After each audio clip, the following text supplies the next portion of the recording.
একজন বিজ্ঞানী জানায় শত বছরে এই প্রথমবার এইরকম বিশেষ ফুল পেয়েছে, আর সেই ফুল দিয়ে নতুন কিছু আবিষ্কার করেছে। আর বিজ্ঞানী যে জিনিসটা আবিষ্কার করে সেটা ছিল একটা পারফিউম। আর সেই বিজ্ঞানী এই খবরটা তার বসকে জানায়, আর তার বস তাকে কংগ্রাচুলেশন জানায়। এরপর আমাদেরকে একটা সাউথ কোরিয়ার শহরকে দেখানো হয়, যেটা উঁচু নিচু বিল্ডিং এ সাজানো ছিল।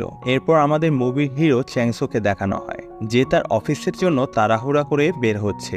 দেখে মনে হয় সে অনেক লেট করে ফেলেছে। তখন চ্যাংসু দেখে একটা ছেলে রাস্তার পাশ থেকে কিছু চুরি করছে। এটা দেখে চ্যাংসু ছেলেটাকে চুরি করতে নিষেধ করে চলে যায়। কিছু দূর যাবার পর রাস্তায় একজন বৃদ্ধ মহিলা একটা ঠেলাগাড়ি নিয়ে উঁচু রাস্তায় উঠতে পারছে না, সে তার সাহায্য করে। এই রকম ভাবে মানুষকে বিভিন্নভাবে সাহায্য করে বিদায় চ্যাংসুর অফিসের জন্য লেট হয়ে যায়। এরপর বাস স্ট্যান্ডে চলে আসে। তখন চ্যাংসু দেখে ইতিমধ্যে তার কাঙ্ক্ষিত বাসটি ছেড়ে দিয়েছে। সে ওই বাসটিকে থামানোর চেষ্টা করে, তারপর বাসে উঠে পড়ে।